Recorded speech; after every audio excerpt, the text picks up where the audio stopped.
Hello! Ma mõtlesin, ma teen midagi teistmoodi ja ma mõtlesin, et ma jagan teile lihtsalt ühte YouTube'i videot ja kommenteerin sinna kõrvale. Ma näitan teile siis ühte šabloonipaigaldust. Ja miks ma seda teen, on see, et tegelikkuses on tänapäeval väga palju küünetehnikud, kes jätkuvalt siiamaani kasutavad šabloone täpselt samamoodi. Võib-olla nad kasutavad isegi neid samu šabloone ja võib-olla isegi kasutavad sedasama keeli. Kuigi see ja ühesõnaga. Yes, ma kohe näitan teile. Nii, panen selle pildi suuremaks ka. Ühesõnaga siis, nagu siin juba näha on, siis see on seal need kuldsed šabloonid. Ma ei kujuta ette, kas võib veel olla, et täna on kellelgi need kuldsed šabloonid seal reaalselt nagu veel sahtlis olemas ka. Aga see on 2013, siis 2013 oli see, et polnudki nagu suurt rohkem midagi saada, üksikud mingid head liikusid, aga need olid ka niimoodi, et kui nad tulid, siis nad kohe läksid ja neid rohkem polnud saada. Ehk siis põhimõtteliselt need kuldsed olid nagu siis ainuke selline nagu võimalus ja ma panen siit veits hääle vaiksemaks. Ja siin ta nüüd räägib sellest lihtsalt, kuidas sa peaksid omale nail prep'i tegema, mis on täiega õige. Ja ühesõnaga siis nüüd ta näitab sulle, et sa peaksid tegema šablooniga sellised, mis on täiesti õige. Mis on täiesti õige. Hästi sagedasti tehnikud ei tee näpu vahel seda tegelikult on see C-kaar. Ja noh, ütleme nii, et kui sul on turvalisem see ots kinni panna, noh hea küll. Aga nüüd juba üks viga, mida ma siin näen, on see, esiteks pöidlal ongi tihtipeale kergem võib-olla panna. Nagu vaata, kuidas see läheb täiesti nagu ei, professionaalsed küünetehnikud ei tee selliselt seda šabloonipaigaldust. Nagu esiteks on see küüs liiga pikk, kui see küüs, temal on okei, enams-vähem see okei see küünekuju endal, aga kui see küüs peaks olema loppergune, et see üks pöidla pool on täiesti alla kaardus, sa ei saa never seda sinna niimoodi ilusasti alla. Pluss, kui ta külje pealt nüüd vaatate, siis ta on täiesti nagu ebaühtlaselt pandud, üks pool on natuke viltu isegi. Ja kui ta seda keeli hakkab sinna peale panema, nüüd need pöidla, need nurgad hakkavad sealt välja punnitama. Pluss, et kindlalt peab alati olema nagu see variant, et šabloon peab olema tagant nagu sealt siit selle koha pealt nagu lahti tõmmatud, et praegu see šabloon on igatepidi halvasti paigaldatud. Miks ta siis nagu halvasti on? Sest et nüüd, kui ta hakkab keeli panema, siis see pöidla küüs, see pikk küüs turritab sealt keeli alt nagu räigelt välja. Ja kui ta selle šablooni võtab ära, siis suure tõenäosusega on tal seal küüne all on selline kõva selline aste nii-öelda või kui ta hakkab välja kasvama, siis kliendid ilmselt tahaks isegi nagu teiselt poolt sealt nagu küünega kakkuma hakata, et siuke igal juhul ja väga.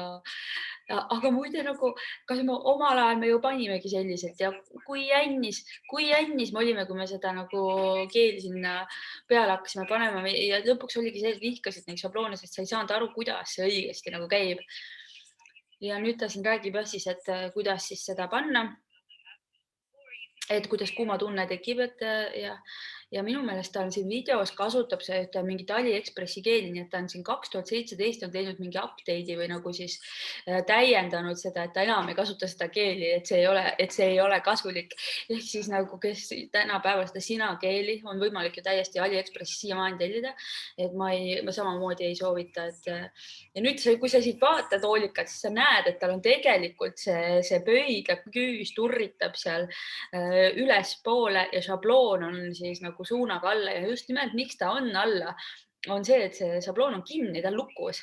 Ehk siin videos ei ole antud väga võimalust seda nagu šablooni paigaldada, et see on ka põhjus, miks või selles mõttes šabloon on igati lukus, nagu ta ei saa seda pandud. Ja nüüd täpselt, mina teeks ka samamoodi, et ma teeks selle nii-öelda tipi osa ära, aga ta ei saa, vaata, ta lihtsalt ei saa.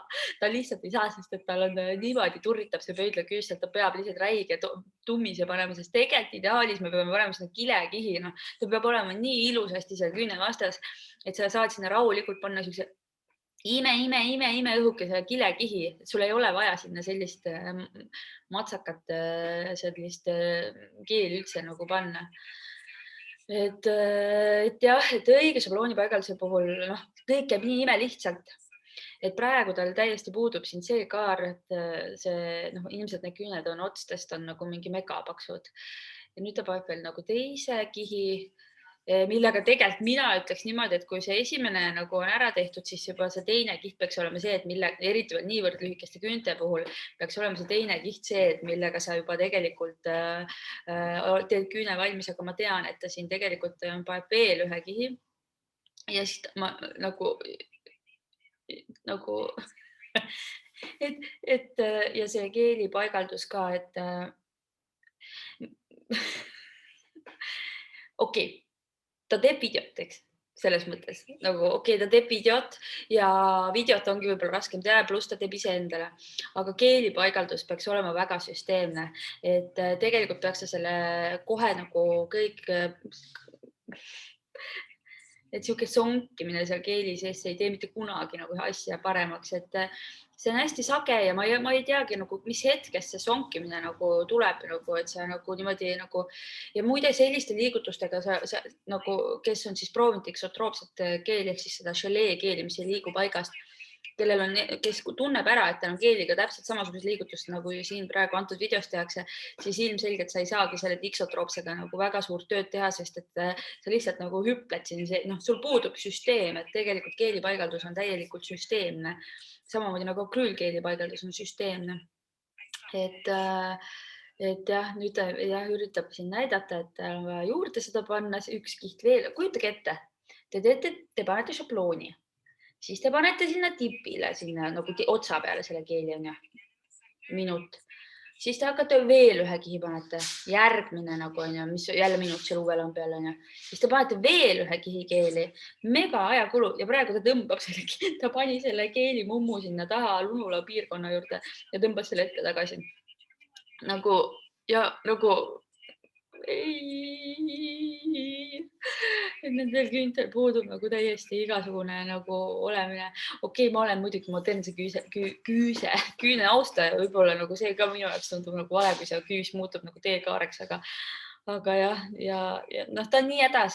See asi ei oleks üldse selline, kui see šabloon oleks paigaldatud õigesti, siin oleks ainult üks kiht oleks sinna šablooni peale ja teine kiht oleks siis paksemat keeli ja sellega oleks asi nagu lõpetatud, aga ta on nii hädas sellega. Ühesõnaga ja šablooni paigaldus on mega lihtne. Võib-olla esimesed mingi paar korda, 3 korda on niimoodi, et sa mõtled, joh, ei tee, aga nagu tegelikkuses on šablooni paigaldus päeva lõpuks, kui sa tead, mida sa teed ja kuidas sa seda teed, nagu see kõik on nii lihtne, et see, mida me siin videos praegu näeme, et sellega sa tegelikult võid oma elu täpselt sama keeruliseks teha, nagu me praegu siin näeme. Esiteks 3 kihti keeli, pluss nagu tal on pärast nagu see küüne all on kõik keeline, ta on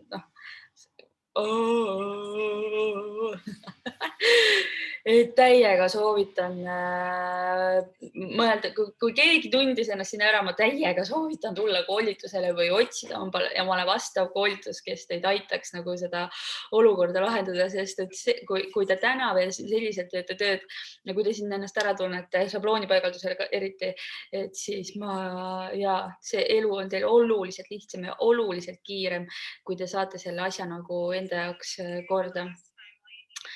Nii ma näitan veel siin lõpus, ta näitab ka, ta viilib need küüned ära, siis ta näitab, et tal on see küüs on valmis. Niimoodi vaatad, on ju, ei ole nagu häda midagi, aga jah, need küüned on nagu väga paksud, et või siin puudub nagu, ta on nagu lippadi-loppadi nagu, et tal puudub, lippadi-loppadi on selle asja õige nimi. Vot nii, okei, ta on 2013 selles mõttes arusaadav, et 2013 ei olnudki veel väga mingi nagu neid väga mingi naha äärest värvimisi ja korrektset asja nagu võib-olla niivõrd, kuivõrd täna on. Aga jah, et kui sa nägid, et täna sina ka veel teed seda tööd, mida siin 2013 videos tehti, siis väga soovitan Koltsale tulla. Et ja, või otsida endale mingi koolitaja, kes sul on täiesti sobiv ja kes õpetab sulle seda šablooni paigaldust oluliselt lihtsamal viisil, et see tehnika ongi 2000, ta ei ole isegi 2013, sest mina ju käisin 2011 käisin juba võistlustel, oli 100 aastat juba, siis juba tehti nii, nagu meil tänapäeva normaalsus on. Et see ei ole isegi 2013, see on, ma isegi ei tea, mis see on. See on kellegi enda välja mõeldud mingisugune, aga me kõik oleme seda teinud. Aga ja, et soovitan tulla või siis otsida omale mingi äge koolitus, et sellest vanakooli tehnikast välja tulla. Väga lahe, mulle meeldib. Ma mõtlen, teinekordki teeme sellise video selle, et siis on nagu nii hästi on ära näha, et mis võiks olla ja mis ei võiks olla. Aga thanks, et vaatasite, äge oli ja näeme jälle järgmises videos. Tšau!